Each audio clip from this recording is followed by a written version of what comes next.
আসসালামু আলাইকুম। Channel I সংবাদে আমন্ত্রণ জানাচ্ছি আমি নিশা মুনতাসির। সংবাদের শুরুতেই জানিয়ে দিচ্ছি ফ্রেশ আটা ময়দা সুজি সংবাদ শিরোনামগুলো। সকাল 10টায় জগন্নাথ বিশ্ববিদ্যালয় শিক্ষার্থীদের ডাকে গণসমাবেশ, জুমার নামাজের পর গণ অনশন, দাবি আদায়ে যুক্ত হচ্ছে সাবেক শিক্ষার্থীরা। জুলাই অভ্যুত্থানের সময়কার ও পরবর্তী সব হত্যার বিচার চায় জাতীয় পার্টি, সকল বাধা পেরিয়ে দল আরও শক্তিশালী হবে আশা জিএম কাদেরের। এবং প্রকৃতিকে ধ্বংস করে টেকসই উন্নয়ন সম্ভব নয় মন্তব্য, সুস্থ সুন্দর পরিবেশ নিশ্চিতে বৃক্ষরোপণ কর্মসূচিতে তরুণ প্রজন্মকে সম্পৃক্ত করার তাগিদ।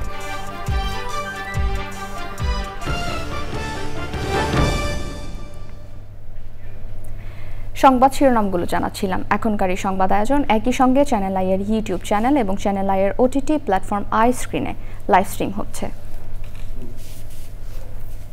এবার বিস্তারিত। দাবি আদায় না হওয়ায় গণ অনশন সহ নতুন কর্মসূচি দিয়েছে জগন্নাথ বিশ্ববিদ্যালয়ের শিক্ষক ও শিক্ষার্থীরা। বৃহস্পতিবার রাতে জগন্নাথ বিশ্ববিদ্যালয়ের শিক্ষক সমিতির সাধারণ সম্পাদক অধ্যাপক রইসউদ্দিন এ ঘোষণা দেন। পুলিশি হামলার ঘটনায় 14 মেকে জগন্নাথ বিশ্ববিদ্যালয়ের কালো দিবস ঘোষণা করে তিনি বলেন, দাবি মেনে না নেওয়া পর্যন্ত কর্মসূচি চালিয়ে যাওয়া হবে। রিয়াজ ইসলামের রিপোর্ট। শিক্ষক শিক্ষার্থীদের উপর পুলিশের হামলার বিচার ও পূর্বঘোষিত 3 দফা দাবিতে মধ্যরাতেও জগন্নাথ বিশ্ববিদ্যালয়ের শিক্ষার্থীদের স্লোগানে উত্তাল রাজধানীর কাকরাইল মোড়। দাবি আদায়ে অনড় আন্দোলনকারী শিক্ষক শিক্ষার্থীরা। এখন পর্যন্ত আমাদের সরকারের উচ্চ মহল থেকে এই ধরনের কোনো বার্তা কিংবা এই দাবি মেনে নিবে কিনা এই ধরনের কোনো নিউজ আমাদের কাছে আসেনি। যমুনার খুব কাছেই অবস্থান করছি, 10-20 মিটার হবে, কিন্তু আমরা আসলে সরকার থেকে কত দূরে অবস্থান করছি। আমরা তো রাত্রে পড়াশোনা করব, আমরা আমাদের ভবিষ্যৎ গড়ব, আমরা আমার বাংলাদেশ গড়ব, কিন্তু সেই জায়গায় আমরা কি হচ্ছে আমাদের রাত এখানে অবস্থান করতে হচ্ছে। আমাদের পিছে ফিরে তাকানোর আর কোনো সুযোগ নেই, হয় আমাদের মৃত্যু হবে না আমাদের জয় হবে। আমরা যে কোনো এই দুটার ভেতর আমরা যে কোনো একটা অপশন নিয়ে আমরা বাসায় ফিরব। কমপ্লিট শাটডাউনের পর নতুন কর্মসূচির ঘোষণা দেন জগন্নাথ বিশ্ববিদ্যালয়ের শিক্ষক সমিতির সাধারণ সম্পাদক অধ্যাপক মোহাম্মদ রইসউদ্দিন। সাবেক এবং বর্তমানদের সমাবেশ হবে সকাল 10টায়। আমাদের সামনে আর কোনো গত্যন্তর নেই, আমরা গণ অনশনে বসে যাব। দুইটা থেকে পালিত হবে গণ অনশন এবং অবস্থান কর্মসূচি। দাবির ব্যাপারে সুস্পষ্ট ঘোষণা না আসা পর্যন্ত কর্মসূচি অব্যাহত রাখার কথা জানান মোহাম্মদ রইসউদ্দিন। আমরা ঐক্যমতে পৌঁছেছি, হয় দাবি আদায় হবে নতুবা আমরা এখান থেকে আমাদের স্থান ত্যাগ করব না, আমাদের মৃত্যু হবে। সেই দাবির ব্যাপারে যদি সুস্পষ্ট বক্তব্য না আসে ততক্ষণ পর্যন্ত আমাদের কর্মসূচি অব্যাহত থাকবে। কাকরাইল মোড়ে অবস্থান, গণসমাবেশ ও গণ অনশনের মাধ্যমে তৃতীয় দিনে গড়ালো আন্দোলনটি। রিয়াজ ইসলাম, চ্যানেল আই, ঢাকা। জুলাই অভ্যুত্থানের সময়ের সব হত্যার বিচারের দাবি জানিয়ে জাতীয় পার্টির চেয়ারম্যান জিএম কাদের বলেছেন, অভ্যুত্থান পরবর্তী হত্যাকাণ্ডেরও বিচার করতে হবে। চ্যানেল আইকে তিনি বলেন, যত বাধাই আসুক বা যত ষড়যন্ত্রই করা হোক, জাতীয় পার্টি আরও শক্তিশালী হবে। বিস্তারিত তাফিমুল ইসলামের রিপোর্টে। জুলাই হত্যাকাণ্ডের বিচারের দাবিতে আন্দোলন করে আসছে বিভিন্ন রাজনৈতিক দল। পতিত আওয়ামী লীগ সরকারের সময়ে সব হত্যার বিচারের দাবিতে আন্দোলন করছে দলগুলো। বিগত নির্বাচনগুলোতে অংশ নিয়ে আওয়ামী লীগকে বৈধতা দেওয়ার অভিযোগে ফেসিবাদের দোষর হিসাবে জাতীয় পার্টিকেও বিচারের আওতায় আনার দাবি জানাচ্ছে অনেকেই। এ অবস্থায় জাতীয় পার্টির চেয়ারম্যান জিএম কাদের বলছেন, ষড়যন্ত্র করে জাতীয় পার্টিকে থামানো যাবে না। অনেক সময় বলা হয়েছিল যে এইবারই জাতীয় পার্টি শেষ, আমরা কিন্তু শেষ হইনি। যেহেতু জনগণের মনে আমাদের একটা গ্রহণযোগ্যতা আগেও ছিল, শাসন আমলে জাতীয় পার্টির শাসন আমলে সুশাসন ছিল, যেটার এক্সাম্পল আর কেউ পরবর্তীকালে ব্রেক করতে পারেননি, যে এর চেয়ে ভালো কিছু করতে পারেননি। এবং পরবর্তীতে রাজনীতিতেও যতই আমাদের উপর অত্যাচার করুক, যতই আমাদের উপর ষড়যন্ত্র করুক, আমরা জনগণের পক্ষের রাজনীতি সবসময় করে গেছি। এবং জনগণ কিছুদিন ভুল বুঝলেও আবার সেটা বুঝে গেছেন যে না, ওনারা তো খারাপ কিছু করছেন না। এবং আমি মনে করি যে এই ধরনের পরিপ্রেক্ষিতে যত আঘাত প্রতিঘাত আসবে, আমি মনে করি জাতীয় পার্টি তত শক্তিশালী হবে। সব হত্যাকাণ্ডের বিচার হতে হবে মন্তব্য করে জিএম কাদের বলেন, 5ই আগস্টের পরের হত্যাকাণ্ডের বিচার নিয়ে তার শঙ্কা রয়েছে। 5ই আগস্টের পরেও আরও 10-15 দিন পর্যন্ত দেখে তারপরে বলেছেন যে এতগুলো হত্যাকাণ্ড হয়েছে। তো 5ই আগস্টের পরে তো এই সরকারের ক্ষমতা ছিল না, বরং এই সরকারের সঙ্গে সমর্থকরাই হত্যাকাণ্ডের শিকার হচ্ছেন এবং অনেক পুলিশ হত্যাকাণ্ডের শিকার হচ্ছে বলে বিভিন্ন রিপোর্টে দেখা গেছে। কাজে এই হত্যাকাণ্ডগুলোর কিন্তু বিচার হবে। কাজে খালি একতরফা বিচার আমি করে সবাইকে শেষ করে আমি প্রতিযোগিতাহীনভাবে নির্বাচন করব, এই ধরনের ধারণা না করাই ভালো। সামনের দিকে আরও অনেক বিচার হয়তো আসতে পারে।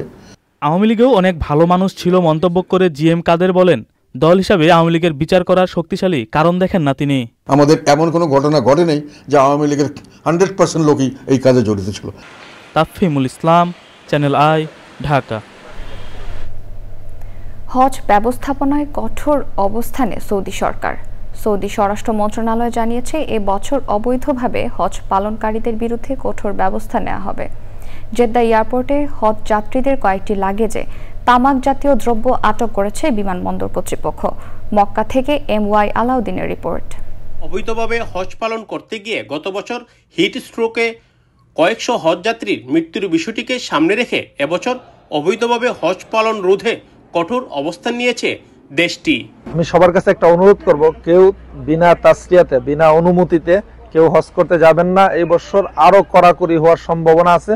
অলরেডি অনেক জায়গায় লোক টোক ধরতেছে, জিয়ারার ভিসা উমরাতে আইসা দেশে যান নাই, তারা হজের নিয়তে সৌদিতে বসবাস করছেন। এবছর ধরতে পারলে এক এক লোককে 20,000 টাকা জরিমানা প্লাস 10 বছরের জেল দেওয়া হবে। জেদ্দা বিমানবন্দরে শুল্ক কর্মকর্তারা বাংলাদেশি হজ যাত্রীদের কয়েকটি লাগেজ থেকে তামাক জাতীয় দ্রব্য জব্দ করে। পরে বিমানবন্দর কর্তৃপক্ষ তাৎক্ষণিকভাবে বাংলাদেশ হজ মিশনকে এই বিষয়ে সতর্ক করে। যে গুল পরিবহনের দায়ে যে হজযাত্রীরা এখানে সৌদি আরবে এসেছেন তাদেরকে সৌদি কাস্টমস এবং হজ মিনিস্ট্রি জেদ্দা এয়ারপোর্টে ডেকেছিল, আমরাও ছিলাম সাথে। তাদের কাছ থেকে একটা অঙ্গীকারনামা নিয়ে তাদেরকে ছেড়ে দিয়েছেন এবং বলেছে ভবিষ্যতে এটা সতর্ক থাকার জন্য। তো ভবিষ্যতে যদি এরকম কেউ করে হয়তো তাকে সারা জীবনের জন্য সৌদি আরবে নিষিদ্ধ করবে, ভবিষ্যতে তিনি এই কোনো কাজে সৌদি আরবে প্রবেশ করতে পারবেন না।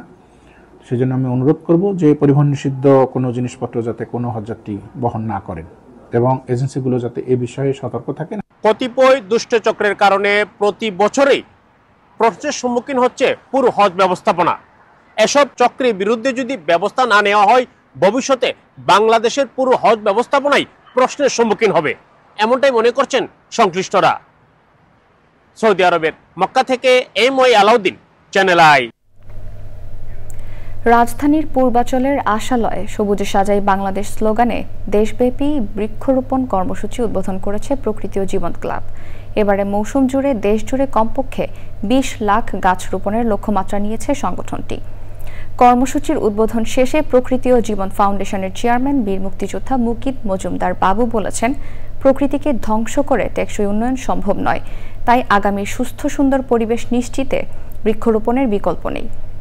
আয়োজনে অংশ নিয়ে বৃক্ষরোপণের সচেতনতা ও তরুণ প্রজন্মকে যুক্ত করার জোর দেন বিশিষ্টজনরা। আলিমার রাজের রিপোর্ট। স্বাধীনতার 5 দশক পেরিয়ে দেশের অধিকাংশ খাতে অভূতপূর্ব উন্নয়ন যেমন হয়েছে, তেমনি নানান অব্যবস্থাপনা ও অদূরদর্শী পদক্ষেপে প্রাণ প্রকৃতিরও হয়েছে অপূরণীয় ক্ষতি। সেই সাথে জলবায়ু পরিবর্তনের অভিঘাতে বৃদ্ধি পাচ্ছে বৈশ্বিক তাপমাত্রা সহ প্রাকৃতিক দুর্যোগ। এমন বাস্তবতায় হুমকিতে থাকা সভ্যতা রক্ষায় প্রতিনিয়তই বাড়ছে সবুজায়নের গুরুত্ব। দেশের পরিবেশ রক্ষা ও ভবিষ্যতের বাসযোগ্য ধরিত্রী বিনির্মাণে প্রতিবছর সবুজে সাজে বাংলাদেশ স্লোগানে দেশ জুড়ে বৃক্ষরোপণ করে যাচ্ছে প্রকৃতি ও জীবন ক্লাব।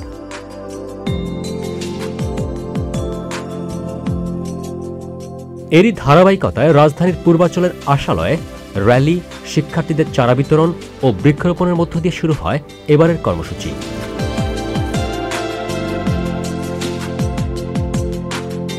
আয়োজনে অংশ নিয়ে উচ্ছ্বসিত শিক্ষার্থীরা। গাছ আমাদের নানাভাবে সাহায্য করে, গাছ থেকে আমরা ফল পাই, ছায়া পাই, জ্বালানি পাই। গাছ লাগালে আমরা এই গ্লোবাল ওয়ার্মিং বা গ্রিন হাউস এফেক্ট থেকে আমরা বাঁচতে পারবো। গাছ আমাদের ছায়া দেয়, গাছ লাগালে আমাদের পরিবেশ সুন্দর থাকে। গাছ আমাদের অক্সিজেন দেয়, গাছ আমাদের ফল ফুল দেয়, গাছ আমাদের ফুল দেয়। তাই আমাদের সকলকেই গাছকে ভালোবাসতে হবে। এমন কার্যক্রম সবার মধ্যে দায়িত্ববোধ, পরিবেশ প্রেম ও সামাজিক সচেতনতা বৃদ্ধিতে সহায়ক ভূমিকা রাখবে বলছেন বিশিষ্টজনরা। বৃক্ষ না থাকলে প্রকৃতি থাকবে না, তো এই জন্য বেশি বেশি করে অবশ্যই এই বর্ষার মৌসুমে গাছ লাগানো উচিত, এবং শুধু গাছ লাগানো উচিত না, গাছগুলোকে যত্ন করে বড় করা উচিত। এই বৃক্ষরোপণ যে প্রোগ্রাম প্রকৃতি ও জীবন ফাউন্ডেশনের, এটা অত্যন্ত ফলপ্রসূ আমাদের জীবনে। এই গাছ আমাদেরকে অক্সিজেন সরবরাহ করে, যেটা আমাদের স্বাস্থ্যের জন্য, আমাদের সমাজের জন্য খুবই উপকারী। আমাদের জন্য এবং আমাদের পরবর্তী প্রজন্মের জন্য পৃথিবীটাকে একটা বাসযোগ্য করার জন্য প্রয়োজন হচ্ছে এটা সবুজ পৃথিবী। প্রকৃতি জীবন ক্লাব যে উদ্যোগ নিয়েছে, এটা অত্যন্ত চমৎকার এবং দারুণ একটা উদ্যোগ। এগুলো যদি আমরা যত্ন করে রাখি তাহলে এই গাছগুলো বড় হবে, এবং এই গাছগুলোতে যখন ফুল ফল ধরবে শুধু মানুষেরই চাহিদা মেটাবে না, এই এলাকায় যে পশু পাখি আছে তাদেরও কিন্তু আশ্রয়ের একটি জায়গা হবে এই গাছগুলো। সবুজায়নকে সামাজিক আন্দোলন হিসেবে ঘরে ঘরে ছড়িয়ে দেওয়ার আহ্বান জানিয়েছেন প্রকৃতি বন্ধু, প্রকৃতি ও জীবন ফাউন্ডেশন চেয়ারম্যান বীর মুক্তিযোদ্ধা মুকিত মজুমদার বাবু। পরিবেশকে যদি ভালো রাখতে হয়, বৃক্ষরোপণের বিকল্প নাই। প্রাকৃতিকভাবে যেই গাছগুলো আমরা লাগাতে পারি এবং যেই গাছগুলো আমরা পাই, সেইগুলোর প্রতি কিন্তু নজর দিতে হবে বেশি।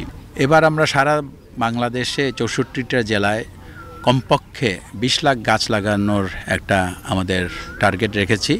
তবে আমরা চেষ্টা করব যাতে আরও বেশি লাগানো যায়। আমাদের সবার হাতকে এক করতে হবে, এবং সারা বাংলাদেশের লোক যখনই এগিয়ে আসবে, বিশেষ করে ছাত্রছাত্রীরা, এই যে ওদের মধ্যে যে জাগরণটা, এই জাগরণটাকে কিন্তু আমাদের তাদের মধ্যে ছড়িয়ে দিতে হবে, এবং আমাদের বাংলাদেশের যত স্কুল, কলেজ, মাদ্রাসা যাই আছে সবাইকে কিন্তু আমাদের এক করে এই কাজের সাথে যুক্ত করতে হবে। একটাই কথা যে সবাই মিলে করি কাজ, হারি জিতি নাহি লাজ। আমাদের সবার সচেতনতা দরকার, এবং আমাদের রেসপন্সিবিলিটি নিতে হবে আমাদের দেশটাকে ভালো রাখার জন্য। কারণ এই দেশটি আমাদের, এই দেশটাকে ভালো রাখতে হলে আমাদের কিন্তু এগিয়ে আসতে হবে। সভ্যতা রক্ষায় শুধু বৃক্ষরোপণই নয়, পাশাপাশি পরিবেশ বান্ধব প্রযুক্তি ও সমন্বিত উদ্যোগে গুরুত্বারোপ করেন প্রকৃতি ও জীবন ফাউন্ডেশন চেয়ারম্যান। আলিমুল রাজি, চ্যানেল আই, ঢাকা। দর্শক, সংবাদের এই পর্যায়ে থাকছে একটি বিরতি, আর বিরতির পর্যায়ে থাকছে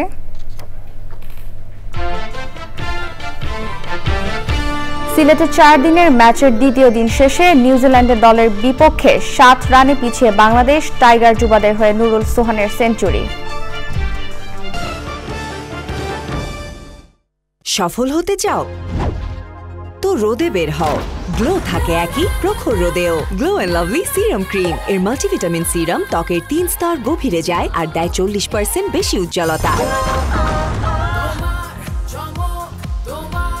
বেরিয়ে পড়ো, নিজের পরিচয় গড়ো। Glow and lovely serum cream. Lux superstar শুধু পথ দেখায় না, পথ চলতেও শেখায়। অ্যাক্টিং ভালোবাসো? এই প্ল্যাটফর্ম থেকেই শুরু হবে তোমার অ্যাক্টর হয়ে ওঠার জার্নি। স্টাইলিং এ কনফিডেন্স এনে করে তুলবে অনন্য। কন্টেন্ট মেকিং আনবে নতুন মাত্রা, পৌঁছে যাবে লাখো ফলোয়ারের কাছে। আর তুমি হবে next Lux superstar. Acting, styling আর কন্টেন্ট মেকিং এ প্যাশন থাকলে রেজিস্ট্রেশন করো এখনই। রোমিং, গ্রামীণ ফোন রোমিং মানে বিদেশেও আমাদের একই নম্বরে পাবে। মোবাইল ব্যালেন্স দিয়ে রোমিং চালু করে হজ সফরে কানেক্টেড থাকুন গ্রামীণ ফোন নম্বরে। লাক্স সুপারস্টার শুধু পথ দেখায় না, পথ চলতেও শেখায়। অ্যাক্টিং ভালোবাসো? এই প্ল্যাটফর্ম থেকেই শুরু হবে তোমার অ্যাক্টর হয়ে ওঠার জার্নি। স্টাইলিং এ কনফিডেন্স এনে করে তুলবে অনন্য। কন্টেন্ট মেকিং আনবে নতুন মাত্রা, পৌঁছে যাবে লাখো ফলোয়ারের কাছে। আর তুমি হবে next Lux superstar. Acting, styling আর কন্টেন্ট মেকিং এ প্যাশন থাকলে রেজিস্ট্রেশন করো এখনই।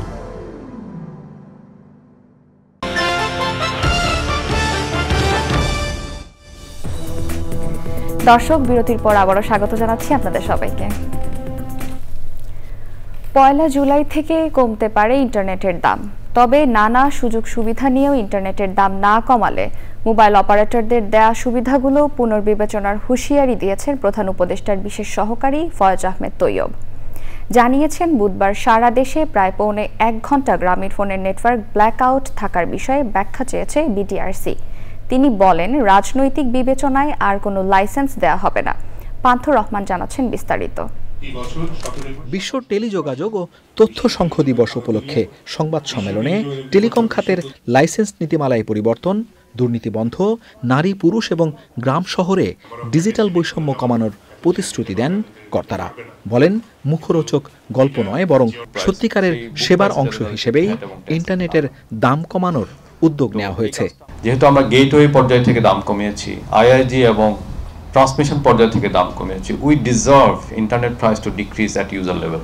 আর যদি তারা আমাদেরকে এখানে কোঅপারেট না করেন, তাহলে তাদের সাথে আমাদের যে দ্বিপাক্ষিক যে নেগোসিয়েশনগুলো আছে সেই নেগোসিয়েশনগুলো আমরা আলোচনার টেবিলে আনবো। সেখানে আনসেটেলড কিছু ডিউ আছে, সেই আলোচনাগুলো আলোচনার টেবিলে চলে আসবে এবং স্ট্রংলি পারফরমেন্স কেপিআই যেগুলো আছে সেগুলো আলোচনার টেবিলে চলে আসবে। আমরা যৌক্তিক প্রশ্নে যে কোনো ছাড় দিতে প্রস্তুত রয়েছি এবং অযৌক্তিক প্রশ্নে যে কোনো ব্যাপারে আমরা চ্যালেঞ্জ দিতেও প্রস্তুত আছি।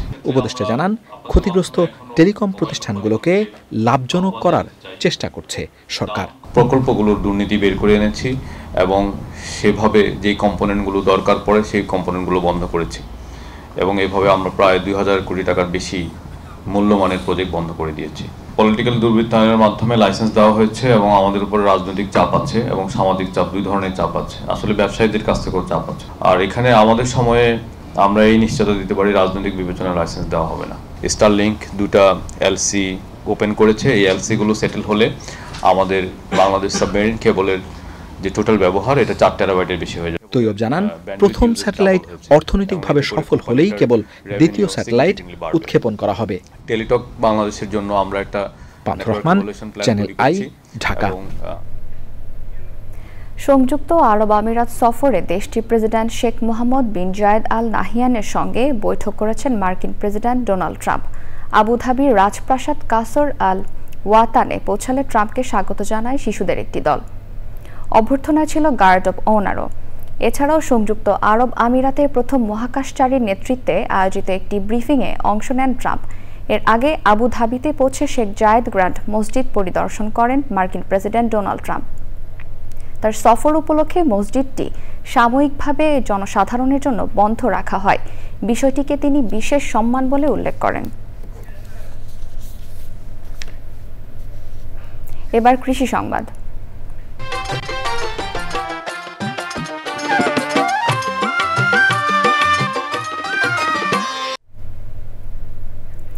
কয়েকদিনের তীব্র তাপদাহে গবাদি পশু নিয়ে বিপাকে পড়েছেন সিরাজগঞ্জের শাহজাদপুরের খামারিরা।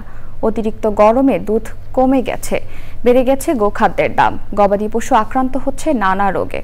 ফেরদৌস রবিনের পাঠানো তথ্য ভিডিও চিত্র নিয়ে আল মুকসিদের রিপোর্ট। 1973 সালে সিরাজগঞ্জের শাহজাদপুরে সমবায় ভিত্তিক রাষ্ট্রায়ত্ত প্রতিষ্ঠান মিল্কভিটা একটি দুগ্ধ প্রক্রিয়াজাতকরণ কারখানা প্রতিষ্ঠিত হওয়ার পর থেকেই সিরাজগঞ্জের শাহজাদপুর, পাবনার বেড়া ও সাথিয়া অঞ্চলে গড়ে ওঠে শত শত দুগ্ধ উৎপাদন খামার।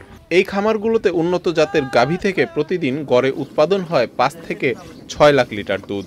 মিল্কভিটা, প্রাণ, আড়ং ও আকিস সহ বিভিন্ন প্রতিষ্ঠান প্রান্তিক খামারিদের কাছ থেকে এসব দুধ সংগ্রহ করে প্রক্রিয়াজাতকরণ করে সরবরাহ করে ঢাকা সহ দেশের বিভিন্ন জেলায়। অতিরিক্ত তাপদাহের প্রভাব পড়েছে দুগ্ধ উৎপাদনে। গড়ে প্রতিদিন দুধের উৎপাদন কমেছে 20 থেকে 30% বলছে খামারিরা। গরমের কারণে ধরেন দুধের উৎপাদন কমে গেছে, কমে যাওয়ার কারণে ধরেন তারপরে এই মিল্কভিটা দুধের দাম কমা দিয়েছে লিটারে 5 টাকা করে। আগে যদি হইতে 1200, এখন একটা গরুর ওখানে 200-300 করে দুধ ঘাটিয়ে দিচ্ছে। তীব্র তাপদাহে গবাদি পশুর মৃত্যুর পাশাপাশি পশুর শরীরে দেখা দিচ্ছে লাম্পি স্কিন, জ্বর, ঠান্ডা, খুরা রোগ সহ নানা রোগের জীবাণু। রোগ ব্যাধি অনেক বেড়ে গেছে, যেমন জরা রোগ আছে, ল্যাম্পিং আছে, জরা ব্যাধি, অন্যান্য ব্যাধি গরু প্রতি হচ্ছে আর কি।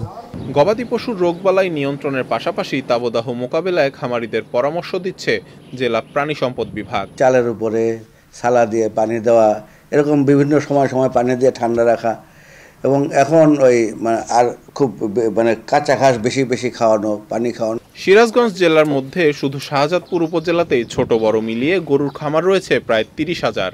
এসব খামারে গরু রয়েছে প্রায় 4 লাখ। আল মুকসিদ, চ্যানেল আই। এবার প্রকৃতি সংবাদ।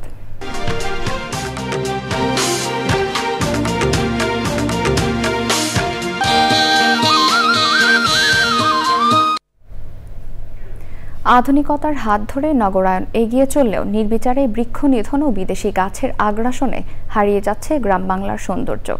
এতে শুধু প্রকৃতির অলংকারই বিলীন হচ্ছে না, বিপর্যস্ত হচ্ছে জীব বৈচিত্র্য। তাই শরীয়তপুরে গ্রাম বাংলার ঐতিহ্যকে পুনর্জাগরিত করতে দেশীয় গাছ রোপণের আহ্বান পরিবেশবাদীদের। এস এম মুজিবুর রহমানের রিপোর্টে। সবুজ শস্য শ্যামল আমাদের এই প্রিয় জন্মভূমি, প্রকৃতির সৌন্দর্যের এমন লীলাভূমি আর কোথাও নেই। অসংখ্য বৃক্ষগুল্ম ছড়িয়ে আছে এদেশের জনপদ অরণ্যে। হিজলতমাল, জারুল ও কৃষ্ণচূড়া এরা শুধু কয়েকটি গাছ নয়, আবহমান বাংলার প্রকৃতির অলংকার। বৈশাখ জ্যৈষ্ঠে ফুলের রূপ যেমন মুগ্ধ করত, তেমনি গন্ধের মাদকতায় আচ্ছন্ন হয়ে গায়ের মানুষ পেত স্বর্গীয় অনুভূতি।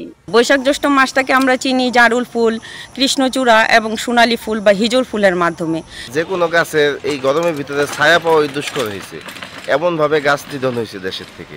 এগুলো শুধুমাত্র আমাদের প্রকৃতির সৌন্দর্যই বৃদ্ধি করে না, আমাদের প্রাণ প্রকৃতির রক্ষায় খুব বিশেষ ভূমিকা পালন করে। বিদেশি ফুল ফলের গাছ বাদ দিয়ে আমরা যদি দেশীয় ফুল এবং ফলের গাছ বেশি করে লাগাই, তাহলে আমরা এই ধরনের গাছের সঙ্গে পরিচিত হতে পারবো।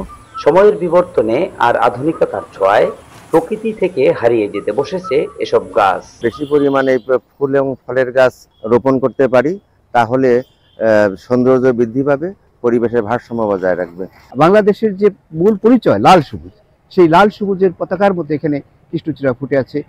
আমাদের নতুন প্রজন্মকে দেশীয় এই সব ফুলের সাথে পরিচিত করতে হবে এবং দেশীয় বৃক্ষরোপণ করার জন্য উদ্বুদ্ধ করতে হবে। নির্বিচারে বৃক্ষ নিধন বন্ধ করে অধিক পরিমাণে দেশীয় গাছ রোপণের মাধ্যমে গ্রাম বাংলার ঐতিহ্যকে নবরূপে ফিরিয়ে আনার দাবি পরিবেশবাদীদের।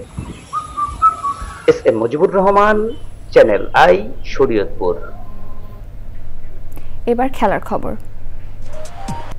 দর্শক, সবশেষ ফ্রেশ আটা, ময়দা, সুজি সংবাদ শিরোনামগুলো জানিয়ে দিচ্ছি আরও একবার। সকাল 10টায় জগন্নাথ বিশ্ববিদ্যালয় শিক্ষার্থীদের ডাকে গণসমাবেশ, জুমার নামাজের পর গণ অনশন, দাবি আদায়ে যুক্ত হচ্ছে সাবেক শিক্ষার্থীরা। জুলাই অভ্যুত্থানের সময়কার ও পরবর্তী সব হত্যার বিচার চায় জাতীয় পার্টি, সকল বাধা পেরিয়ে দল আরও শক্তিশালী হবে, আশা জিএম কাদেরের। এবং প্রকৃতিকে ধ্বংস করে টেকসই উন্নয়ন সম্ভব নয়, মন্তব্য। সুস্থ সুন্দর পরিবেশ নিশ্চিতে বৃক্ষরোপণ কর্মসূচিতে তরুণ প্রজন্মকে সম্পৃক্ত করার তাগিদ।